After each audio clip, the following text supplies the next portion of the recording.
Olá, amigos, tudo bom? Aqui estamos mais uma vez no canal Imagens em Foco e hoje vamos tratar de um tema bombástico. Estamos próximos do fim, o Apocalipse está chegando, como nós vimos no início deste programa. Várias notícias nos alarmam, nos deixam apavorados, nos deixam com medo e nos deixam inseguros, principalmente com o futuro. O que o futuro nos reserva? Será que realmente estamos caminhando para a destruição total do planeta Terra, da nossa vida, ou pelo menos daquilo que nós conhecemos por vida? Eis a questão. E é interessante que todas as vezes que nós vemos diante de uma situação dessa, algo nos vem à mente sempre. O Apocalipse, que é o último livro da Bíblia. Para muitas pessoas, o Apocalipse é o prenúncio do fim. É o Armagedon, é a besta, é o número 666, é o dragão, é a mulher que foge para tentar salvar a vida de seu filho, já que o dragão vai querer devorá-lo. Nós temos muitas imagens no Apocalipse. E interessante perceber que a grande maioria dos filmes, aqui mesmo no YouTube, ou a grande maioria dos artigos que eu leio a respeito deste livro, trabalha de uma forma que eu não gosto. Vou ser muito franco, vou ser muito direto e objetivo. Por quê? Eles leem as imagens de uma forma que para mim é extremamente deturpada. Primeira coisa que nós temos de ter em mente é o seguinte: que é Apocalipse? A palavra Apocalipse, na realidade, vem do grego, ou tirar o véu. O que é tirar o véu? É revelar. Tirando a língua portuguesa, grande parte das outras línguas ocidentais trata este último livro da Bíblia como a revelação. O que, na realidade, condiria com um título muito mais consistente e mais profundo. Porque, na realidade, este último livro é uma revelação. Quem faz a revelação? Quem recebe essa revelação? Segundo a tradição, quem recebe a revelação é João. Por que João? Porque ele próprio dá o nome dele. Ele diz assim: esta é a revelação de Jesus Cristo. Esta é a revelação de Jesus Cristo. Deus enviou ao seu servo João o anjo que lhe mostrou estas coisas através de sinais. João testemunha tudo quanto viu. João testemunha que tudo quanto viu é palavra de Deus. Palavra de Deus com letra maiúscula. Então a tradição diz que esse João é o mesmo João evangelista, o que escreveu o 4º evangelho também na Bíblia. E João, então, neste caso, ele não é ou não seria o escritor ipsis literis, ao pé da letra, do livro de Revelação ou do livro do Apocalipse. Na realidade, a sua função seria uma função meramente de escriba, ou seja, alguém dita e ele simplesmente escreve. Isso é uma coisa muito interessante, por quê? Porque quando nós pensamos no estilo do livro do Apocalipse e no estilo do Evangelho de São João, há muita diferença. Então é importante nós pensarmos isso. Agora, eu peço para vocês, antes de continuar, olhem, inscrevam-se no canal. Nós temos muita coisa a revelar aqui.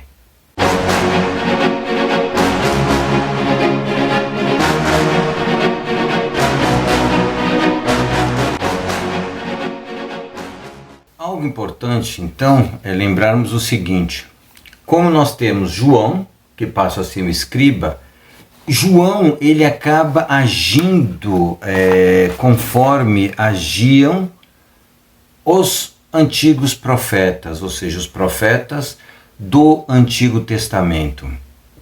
Isso é muito importante porque há uma grande tradição, uma grande relação que nós podemos dizer estabelecida entre o Apocalipse de São João e os livros do Antigo Testamento, de modo especial Daniel, Isaías, Jeremias, Ezequiel. Então nós temos a ideia do profeta e a ideia da contemporaneidade. Por que a ideia do profeta e da contemporaneidade?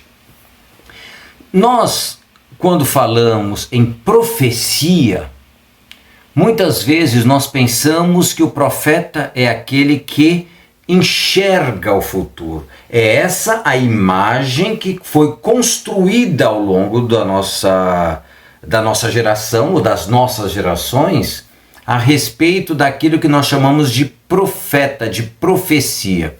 Mas a palavra profeta, na realidade, o que ela significa?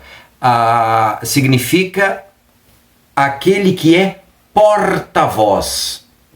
É aquele que anuncia algo de alguém para alguém. Então, os profetas, na realidade, eram porta-vozes de Javé. Javé, então o Deus Todo-Poderoso, dirigia-se a essa pessoa por meio do sentimento, por meio de sonho, por meio de pensamento, por meio de anjos, por meio de visões, e induzia e levava essa pessoa a agir no meio de um povo, no meio do seu povo. Normalmente os profetas aparecem em momentos de grande tribulação, de grande dor, de grande grito. Então o profeta grita: saiam dessa sua vida, mudem essa vida, para que vocês não sejam destruídos pela sua ganância, pelo seu ódio, pela sua vontade de ter demais, pelo seu poder, pela ganância do poder, etc, etc, etc.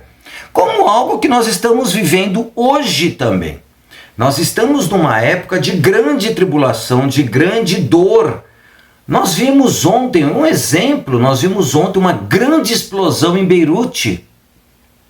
Aquilo vocês imaginem, nós estamos na nossa casa, você está trabalhando, você está no escritório, de repente, bum, aquela grande explosão, uma explosão gigantesca que não se sabe ainda até o momento. Acredito eu, como eu vi algumas fontes, que poderia ter sido exatamente alguns fertilizantes, muita coisa.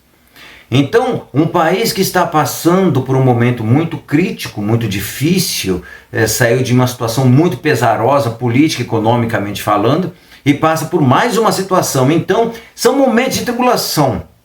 Sem esquecer que nós estamos passando pela pandemia também do Covid, etc, etc, etc. Nós temos iminência de guerras. O mundo, nós estamos em 2020. Eu digo sempre aos meus alunos, nós estamos em 2020 e até agora não houve um grande conflito. Eu não digo isso porque eu ame a guerra, pelo contrário, a guerra só traz dor e destruição e pesar. Só que há um lobby muito grande dos senhores da arma e dos senhores da guerra. Os seus silos estão lotados de armas, então nós precisamos queimar. Olha a lógica da guerra. Olha os Estados Unidos indo onde está a China querendo brigar com os Estados Unidos. Entre nós aqui, eu acho que isso daí é tudo uma conversa de comadre. Quando a Coreia do Norte lançou seus mísseizinhos, nossa, os Estados Unidos ficaram todos, não mandaram toda essa armada para lá. Por quê? Se eles são tão perigosos. Eu não sei. Bom, deixa para lá, não interessa aqui, é o ponto. O que eu estava falando é o seguinte: quando nós temos esse momento de turbilhão dentro da sociedade, aparecem os profetas. São João, quando escreve o Apocalipse, ele também estava vivendo esse momento. Era o momento da grande perseguição dos cristãos. Então era o século I, final do século I. Então São João, ele encerra a chamada era apostólica com a sua morte, ou seja, por volta do ano 100. Então, toda esse pesar, essa dor que as pessoas sentiam, principalmente após Nero. Nero, não esqueçam, quem foi Nero? Nero foi um imperador romano. Nero é que começa a perseguição aos cristãos. Por quê? Por causa da religião? Não. Precisava de um bode expiatório, porque ele provavelmente, segundo se diz, ele queimou Roma. E ao incendiar Roma para transformar, fazer uma outra cidade mais bonita e menos suja, menos cheio de pobre, menos cheio de favela, porque Roma tinha favela, Roma tinha muito pobre, porque a cabeça de algumas pessoas é assim: o que a gente faz com o pobre? Mata, destrói. Então Nero, o que ele fez para limpar, entre aspas, a cidade? Tacou fogo da cidade. E o povo se rebelou, se revoltou contra. E tinham que encontrar um bode expiatório. Qual foi? Os cristãos. Então, a partir daí começa uma perseguição sistemática que vai se desenvolver durante quase que 3 séculos e quase que vai findar com Constantino, já no século IV. Até esse período há um sobe e desce, um sobe e desce. Há muitos cristãos que são mortos, há muitos cristãos que têm um período de paz relativo e volta a perseguição. Então São João, quando ele escreve o Apocalipse, ele está exatamente nesse momento também. Ele é um profeta, ele vai denunciar os males, ele vai denunciar a situação de opressão ao seu povo, no caso, os cristãos que estavam iniciando a sua jornada e já estavam iniciando por meio de perseguição. E é interessante prestar atenção, isso é um ponto extremamente importante para aqueles que querem estudar ou querem conhecer o Apocalipse. A ligação entre esse livro cristão, esse último livro do cânone cristão. O que é um cânone? Cânone são aqueles livros que são considerados sagrados para o cristianismo. Nós vimos aqui num dos nossos vídeos, quando eu trato de Maria Madalena, que havia os chamados livros apócrifos ou os evangelhos apócrifos. O que são os evangelhos apócrifos? São aqueles que não entraram no cânone, ou seja, que foram expurgados, porque eles possuíam alguns aspectos que fugiam daquilo que se chamava de pureza, daquilo que os apóstolos pregavam. Bom, então isso é importante. Então, para que eu possa entender o Apocalipse de São João, eu preciso conhecer toda a ideia apocalíptica dos judeus.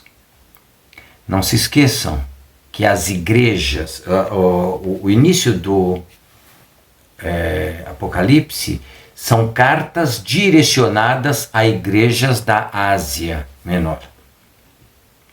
Essas igrejas, grande parte delas eram de cristãos que vieram do judaísmo.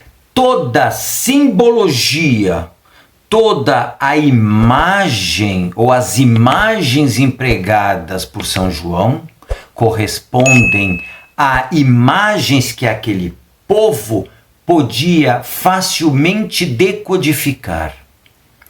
e que não eram necessariamente imagens exteriores. Quando muitas vezes o apóstolo ou o escritor ou escriba João escreve, ele está se direcionando a uma determinada população, a uma população contemporânea a ele, cujas imagens eram facilmente compreendidas por todos. Ou seja, todos possuíam aquilo que eu chamo de chave sígnica. Então, se eu tenho uma chave sígnica e passo para você, você vai compreender o que eu falo. Isso não necessariamente quer dizer algo futurístico, por exemplo, mas é altamente decodificável por aquelas pessoas que ali estão. Um exemplo que eu quero dar para vocês, sim, o 666. O que significa o número da besta? Na realidade, o número da besta é uma gematria. O que é uma gematria? Algumas línguas orientais, como o hebraico, eles utilizavam letras de seu alfabeto para ter valor numérico. Vamos pensar no numeral romano. X é 10, por exemplo. Entenderam? Então, o 666, na realidade, é uma gematria para Nero, o imperador Nero, que foi aquele que primeiro persegue os cristãos. Então, Nero passa a ser a primeira besta. Mas antes de continuar, algo que eu acho que é muito importante nós lembrarmos é o seguinte, que eu havia falado logo no início deste vídeo.